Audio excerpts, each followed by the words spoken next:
Everyone keeps asking me how to get the most accurate placement of your zodiac sign. I use Cosmic Insight app.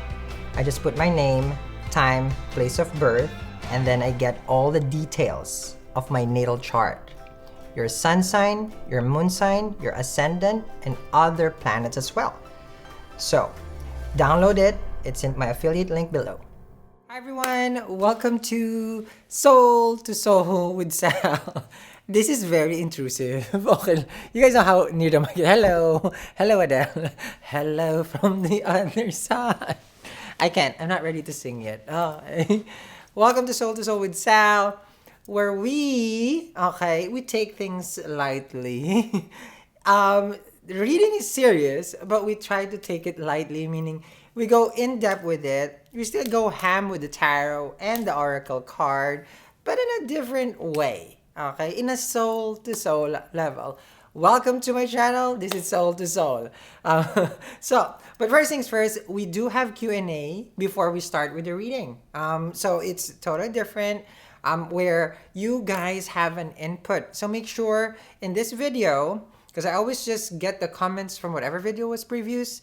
So that's where they take it from, and then I just answer it. So make sure you put your comments here, asking question, and as much as possible, because I won't be doing any personal question, meaning it's like a reading from if you guys are gonna be back together. I'm not gonna read that because it's a personal one. Okay, you guys gotta look for a reader for that. Okay, so think of a question that will help everybody at the same time you. So let's go now to the first question. First question, we're gonna go this fast. Okay. The first question is, let me see where it is. Okay. It's very interesting, guys. So, Sha Zhu asked, "Hey Sal, can you please tell us about the aura chart? What houses and placements are beneficial for the sun? For Gemini rising. Hope you will answer. God bless you. Thank you. You're amazing. Light energy, love." All right. Thank you, Shazu, for asking question. Now, for people who are not familiar, the aura chart, which is the D2, is a divisional chart that we use to see where the income is. Now, the difference of the divisional chart for the D2 compared to your second house, because second house is income, family, your speech, those are lots of things in the second house. But the D2 is only focused on how you will receive wealth and money, okay, in this lifetime, and how also you're gonna use it and lose it. So those are the three things that I would like. For me, that's what it would give an information: how you will enjoy the money, how you will make it, and how you will lose it.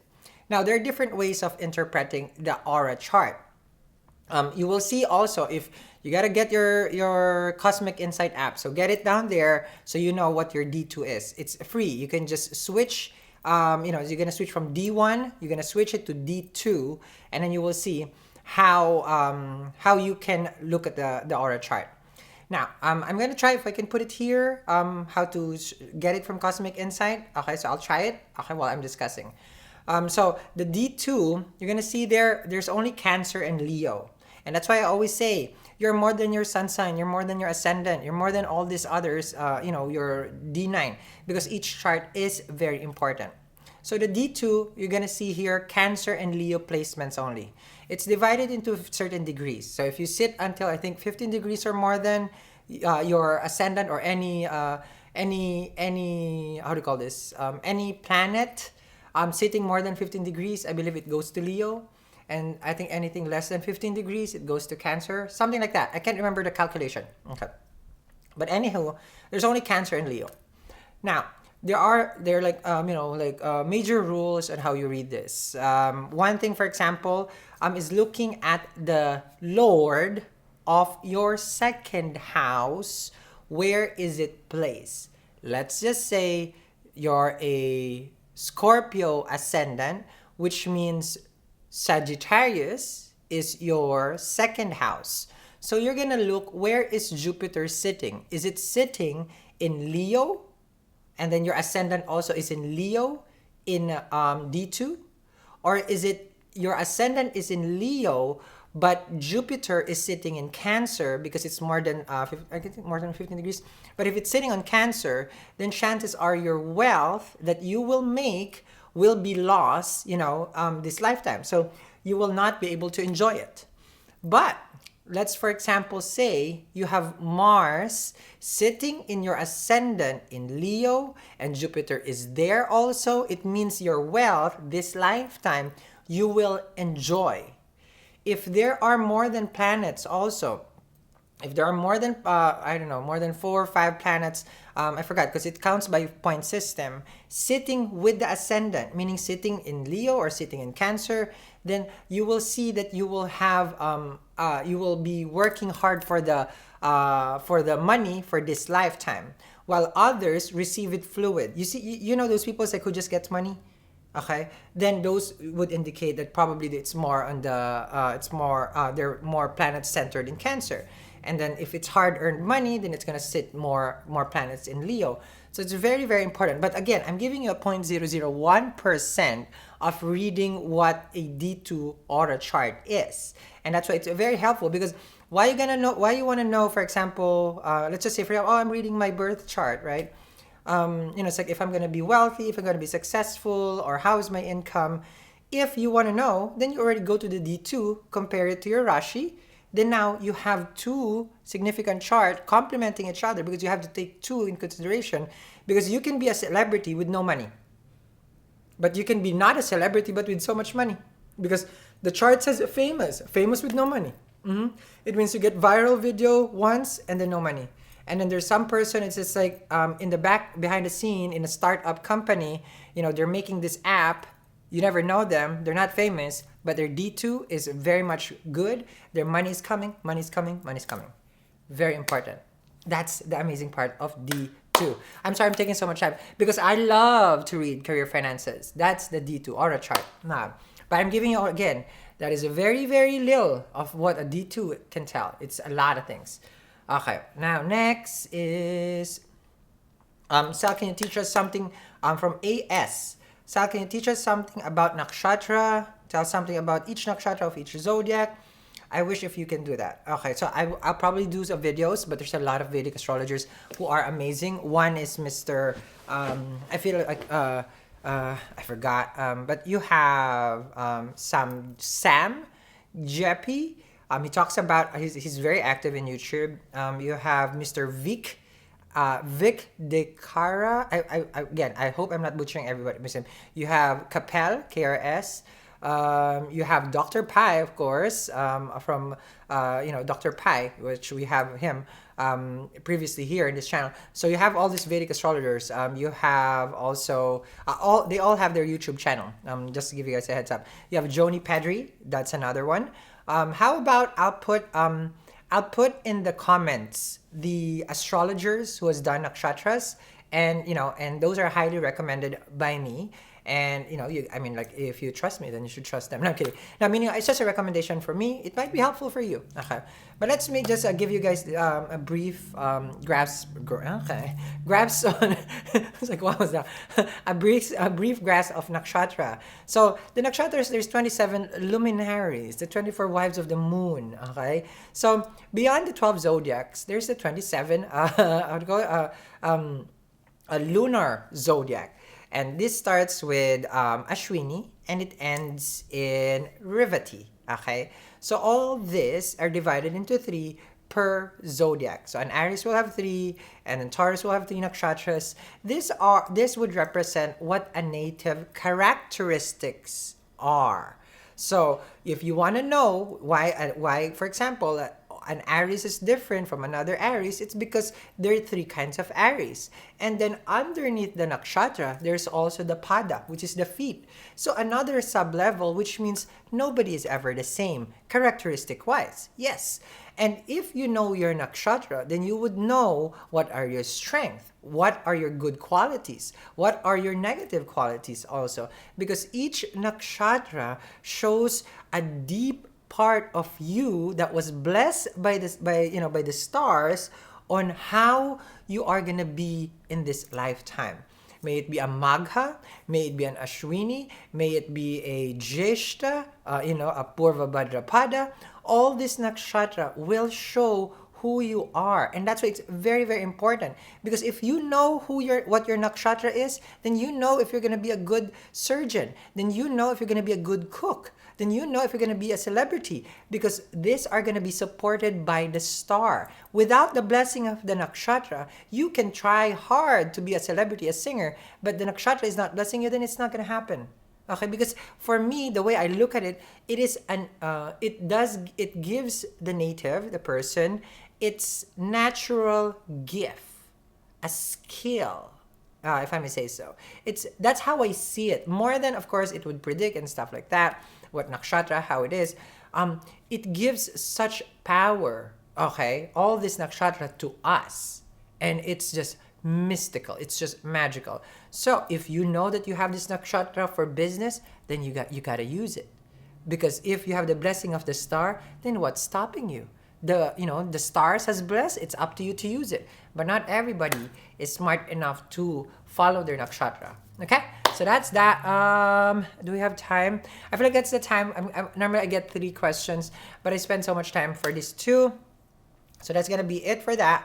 We're gonna go now for our tarot. I'm still gonna be using this deck. It's a little bit cash. Wearing pants today. Okay, wearing pants. How are you? Let me bring in the table. Okay. So let's see here. Oh, and I replaced, well, not that I replaced, I forgot where the other deck is for what you're feeling. So I'm replacing another deck here. I forgot the name. Okay. But let's begin here. I forgot. The blocking, because they told me it's like you gotta straight to the camera because we got light set up here. So let's see here. Okay. King of Air. Okay. So how does it work? The King of Air. Okay. King of Air is, for me, you're a person. Remember, this is about you, right? This is about you. Whoever I'm reading right now is about you. The other person, the situation further, is in the extended. The King of Air is, I want to know what life has to offer me in a way where I feel like you want to show your true self. You could be a person of such tremendous gift. You could be a person of like hidden talents, hidden skills, hidden abilities, but you're too scared. You're too scared because you're going to be judged. You're too scared because of other people's opinion and all these things. Now, the thing with the King of Air, because it's wearing this mask, you're very keen with your eyes. Like, you can totally sense people. You can read them there. You can read people. It's like how they are and what they're doing. It's like it's innate for you. You can feel them. You can see through them. But it's a gift. So you don't want to, basically, you're trying to, it's like, you know what, I don't want to judge. I don't want to be judgy, you know. But Shanae over here has been giving me the vibes today, for example, right? I was like, you know what, no. You know what, no. Okay. Now, this can be applied, of course, this can apply to your relationship. Like, you can read this person to filth, right? You know when they're being dishonest, and you know if they made a mistake, and you know if they, something is wrong, so those are the different things. But you just know. Okay, so that's the King of Air. It's not psychic. It's more of like a person who can read, how do you call this? Body, not body odor. Okay, you can smell that. Like a chemistry kind of thing. Okay, so that's you. So it's not intuitive. I don't know what you call that. Okay, when you can read people by their actions and their moves. Some people are like that. But you're scared to be judged though. 9 of Water. Okay. So here, the 9 of Water, of course, it's wish fulfillment. It's 9 of Cups in traditional tarot. The 9 of Water here, there's a diamond. I always share this 9 of Diamonds as someone who's trying to perfect a romantic connection because it's working with Venus, because the diamond is there. Like, remember, I always say this, if you want to work with Venus, of course, we know that the gemstone is diamonds, but the 4 C's is important, and in the last C is the last important thing that we need to be. Ladies, I'm kidding. It's so the soap. See? What's the last C? I'm kidding. The filth sound, the filth. Okay. So the 9 of Cups, okay, is you working towards love. Okay, you working towards love. You kind of know, you figured out this person likes you. There's this chemistry, there's a rapport, it's already there, okay? Now you're just doing your manifestation. You're basically, it's like, you know what? I'm gonna keep my mood up, you know, I'm gonna be cleaning my home. I'll make sure that there's the flowers, I'm gonna do my incense, the smoke, the sage, you know. It's just like I'm doing everything to bring up the spirit in me, okay? So this is what you're doing. This is it. And then you see, magician, I told you, you're doing the work. You're doing the work. And remember, there's a lot of mystics who watch, you know, all this channel. So you're doing the work now. You got the groove, okay? Because the magician is knowing already what tools you gotta use. But remember, there's a certain order. You gotta use the cups, the pentacles, the wands, or the sword. So whichever you can, okay? But you have to be smart enough. You don't manifest love when your dasha is not about love. Let me explain. Okay, magician. Because magician for me is like a dasha kind of thing. I've been lately I've been connecting with the dasha. So each dasha that we have, okay, there is gonna be a strong significance if we are gonna be married, if we're gonna be in a relationship, if we're gonna be successful, because that's the dasha, mahadasha. Okay. So, and then there's the antardasha, and then there's a transit. Okay. Now the magician knows when a relationship is coming because you have studied who you are. Okay. You may come off as a 25-year-old, a 35-year-old, 45-year-old, whatever age you're at. Okay. But let's just say if the finances is not yet secured and you haven't probably fulfilled your desire, because Mars normally has to fulfill that for you. So you gotta work hard for this car, this home, and stuff.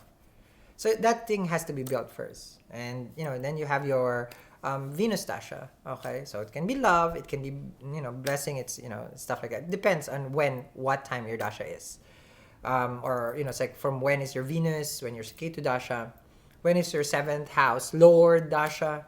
So those are significant. But I feel like this is a person who knows that this is the time for relationship.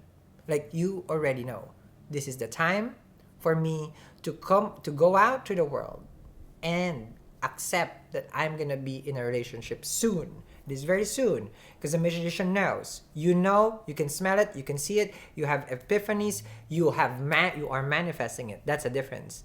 You're bringing this person to your life because you know it's time. So this is not about like you're manifesting because out of a need. You're not manifesting because out of a want. You're manifesting because the universe has already showed you this person is coming. Are you ready? Magician. Let's see here.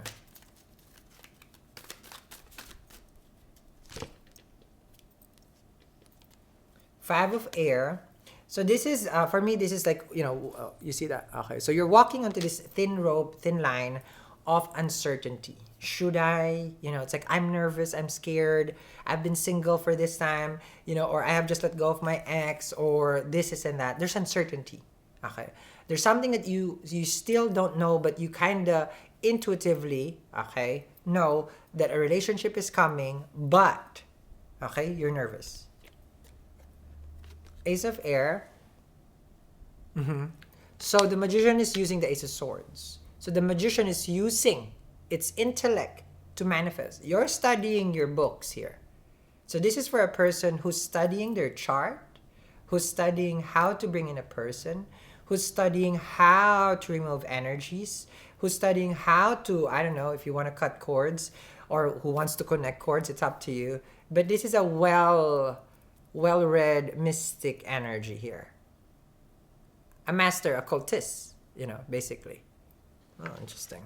That's why I like this old Zoe. Okay, let's see here. Before the because the camera is gonna heat up. I know it's gonna heat up. Okay. First light, we always get this, the karma cards. Beginning a new cycle. I like it because I was discussing Ashwini, and that is the first nakshatra. Okay, which is the 2 horse. Now there's a horse here. And it's still Aries season until 1 more week, April, until May 14. May 14. So you are basically in time for spring. Does this look like a spring, or it's like a fall thing? Okay, look at me. I know nakshatra, but I don't know the weather. Okay. Oh, it looks like a fall. There is a bird nest over there. So you're gonna start a new relationship. This is a beginning, a new cycle. You see that? First light. Did you know the first 45 seconds, 45 minutes in the morning, that's very healing. Okay? That's basically the Ashwini. Oh my golly. Rainbow blessings. The first and the last. Okay. Blessings are showering your life. There's a rainbow. Of course, there's a castle, rainbow blessings. We all know the saying. It's like there's a pot of gold and, and at the end of the rainbow.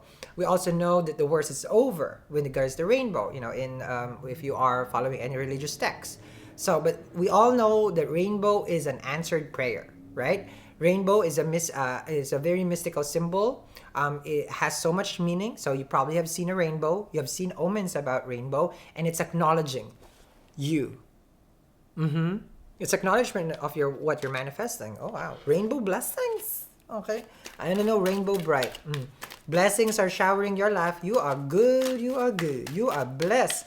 Remember we had a reading. I think it was a recent one, right? My luck has changed. I feel like this is somewhat connected.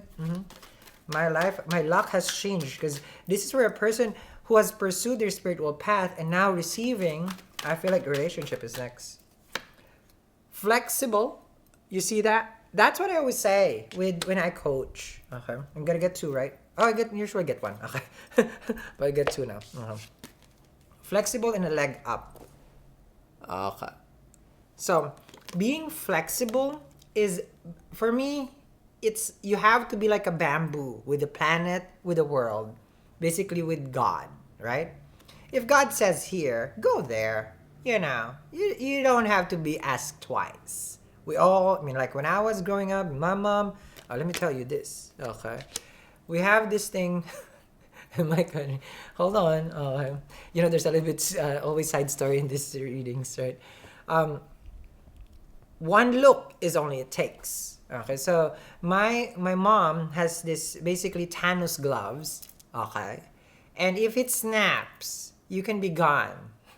Okay, you are dismissed and you would forever be crying. Okay, and if you get that look, okay, and that look pierces through you already, you're already like, okay, I know, I understand, and that speaks volume. Okay, so for me, this flexibility, it's like you gotta learn, okay, how to bend and how to go with the flow of the universe, which you already did.